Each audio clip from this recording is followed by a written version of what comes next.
सत्याचा मोर्चा निघालेला आहे आणि सत्याचा मोर्चा लाईव्ह तुम्हाला बघायला मिळणार आहे. नक्की शेवटपर्यंत बघा. लाईक करा राज ठाकरे आणि उद्धव आजचा ठाकरेंसाठी. मोर्चा हा राग दाखवण्याचा, ताकद दाखवण्याचा मोर्चा आहे.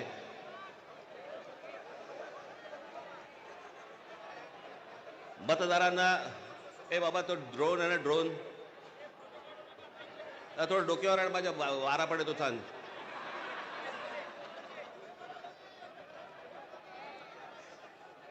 हा राग व्यक्त करण्याचा, ताकद दाखवण्याचा, दिल्लीपर्यंत समजण्याचा, समजावून सांगण्याचा हा मोर्चा आहे. या विषयामध्ये अनेक लोकांनी, माझ्या सकट सर्वांनीच या विषयावरती अनेकदा भाष्य केलेलं आहे, भाषणं दिलेली आहेत, बोललेलो आहे. तोच विषय तुम्हाला नव्याने सांगण्यासारखं असं काहीच नाही. आज तुम्ही सगळेजण खूप बऱ्याच लांबून सगळीकडनं आलेला आहात. सर्वप्रथम आपणा सर्वांचे मी आभार मानतो की आपण सर्वजण मोठ्या ताकदीने आज इथे मोर्चाला जमलात.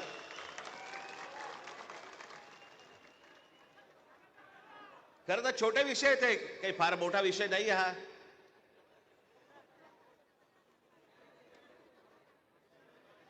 आम्ही बोलतो आहोत, उद्धव ठाकरे बोलतायत, शरद पवार साहेब बोलतायत की याच्यामध्ये दुबार मतदार आहेत. शेतकरी कामगार पक्ष बोलतोय, कम्युनिस्ट पार्टीचे लोक बोलतायत, काँग्रेसचे लोक बोलतायत, सगळेच जण बोलतायत. एवढंच नव्हे, भारतीय जनता पक्षाचे पण लोक बोलतायत की दुबार मतदार आहेत. शिंदेचे लोक बोलतायत दुबार मतदार आहेत. अजित पवारांचे लोक म्हणतायत दुबार मतदार आहेत. अरे मग अडवलंय कोणी? मग हा निवडणूक घेण्याची घाई का करतात? साधी गोष्ट आहे, मतदार याद्या साफ करा आणि मतदार याद्या साफ केल्यानंतर त्या पूर्ण पारदर्शक केल्यावरती मग जेव्हा निवडणुका होतील त्याच्यानंतर यश कोणाचं, अपयश कोणाचं, सगळ्या गोष्टी मान्य. पण सगळं लपून लपून लपून छपून जे चालू आहे ते कशासाठी? पण मी आज 2-3च गोष्टी तुम्हाला आज दाखवण्यासाठी इथे आणलेल्या आहेत.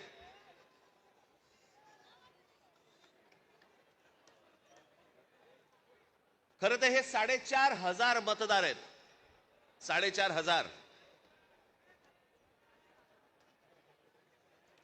4,500 मतदार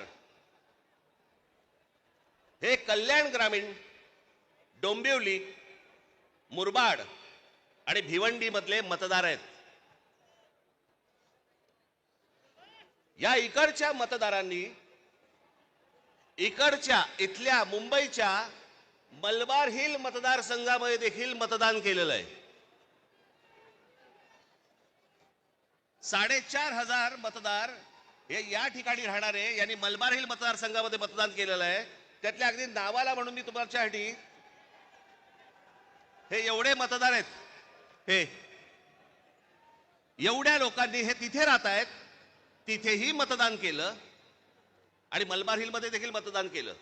ह्याच्यातली म्हणून मी आता जस्ट फक्त 3 नावं आणली. प्रभाकर तुकाराम पाटील, राम महादू भोईर आणि गजानन पुंडलिक भोईर, ही त्यांची मतदार यादी आहे. या मतदार यादीमध्ये त्यांनी त्या मतदारसंघांमध्ये देखील मतदान केलेलं आहे आणि मलबार हिल मतदारसंघामध्ये देखील मतदान केलेलं आहे. असे लाखो लोक आहेत महाराष्ट्रभर की जे या मतदानासाठी म्हणून वापरले गेले.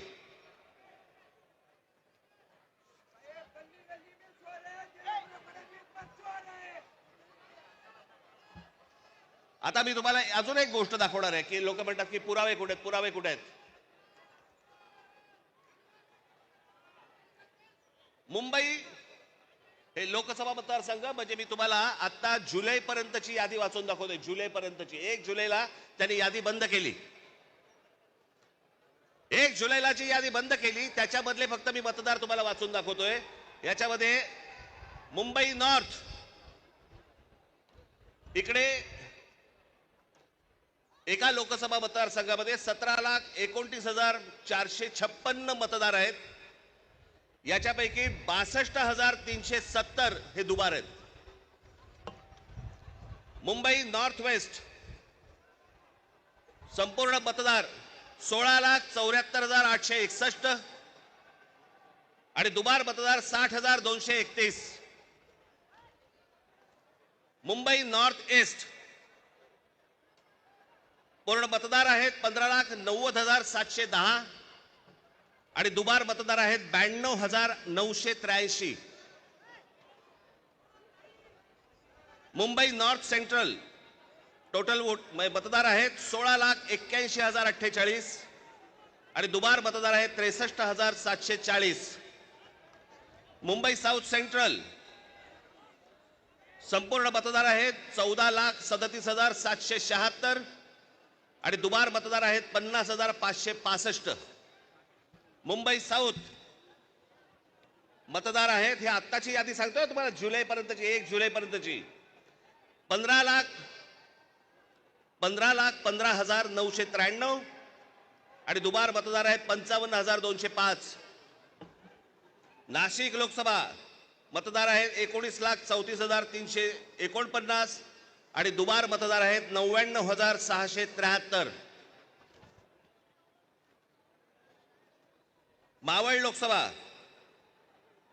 संपूर्ण मतदार आहे 19,85,172 आणि दुबार मतदार आहेत 1,45,636 एवढे दुबार मतदार आहेत. पुणे लोकसभा 17,12,242 दुबार मतदार आता आहे तिकडे 1,02,002.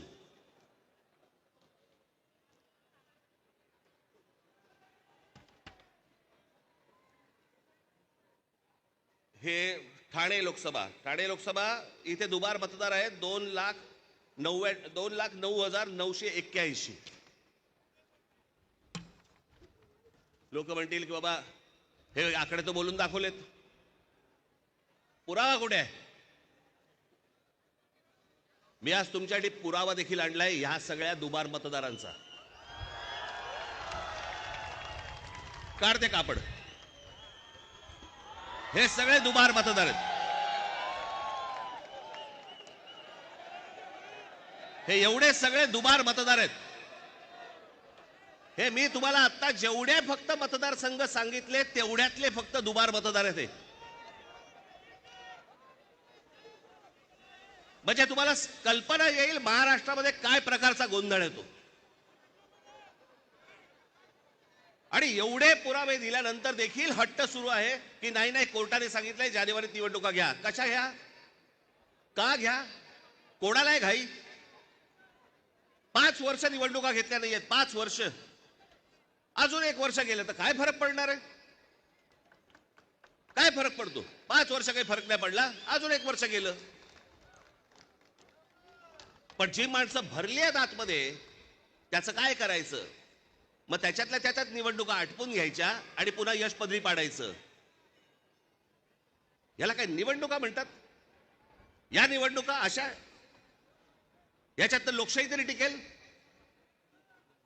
एका आमदाराचा भाऊ सांगतो की मी 20,000 मतं बाहेरून आतमध्ये आणली.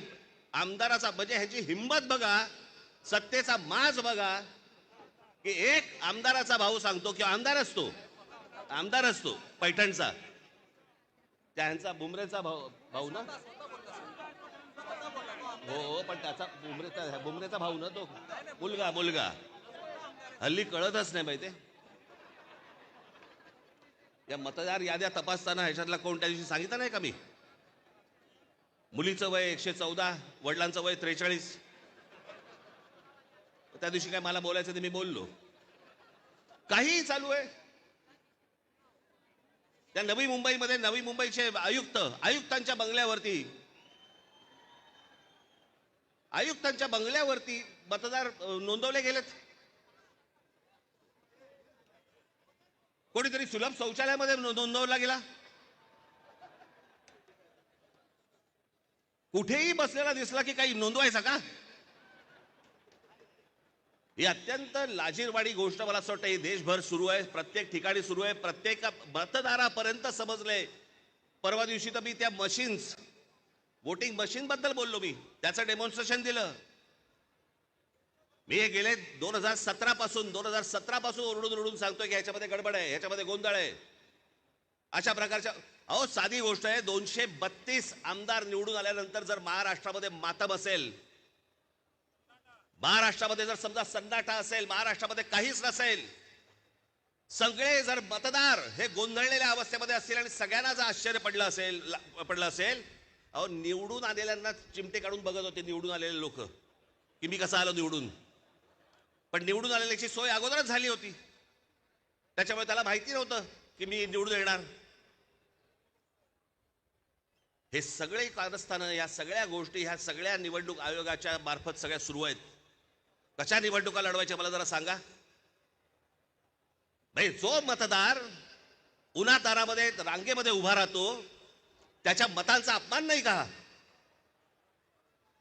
म्हणजे मतदारांनी मतदान नोंदवायचं, कुठेही करायचं, पण मॅच अगोदरच फिक्स आहे, त्याच्या मताला काय किंमत आहे? आणि म्हणून मला आपल्याला सांगायचं आहे की आता जी काही कायदेशीर कारवाई प्रोसेसची सुरू आहे, मला असं वाटतं उद्धव ठाकरे आपल्याशी या संदर्भामध्ये बोलतीलच, सांगतीलच आपल्याला, ते सगळ्या गोष्टी सुरू असतील. पण एक गोष्ट आपल्याला सांगतो, जेव्हा कधी निवडणुका होतील, जाता आता फक्त आपल्याला एकच सांगेन, जेव्हा कधी निवडणुका होतील, एक तर पहिल्यांदा तुम्ही घराघरामध्ये जा, सर्वजण याद्यांवरती सगळ्यात जोरात काम करा, चेहरे कळले पाहिजेत, एकेका यादीवरचे सगळ्यांना चेहरे कळले पाहिजेत. ती माणसं तिकडे मतदार नोंदणीची म्हणजे आपलं मतदाराच्या ठिकाणी बसले पाहिजेत. आणि त्यानंतर जर समजा तिकडे हे दुबार तिबार वाले जर आले, तिथेच फोडून काढायचे,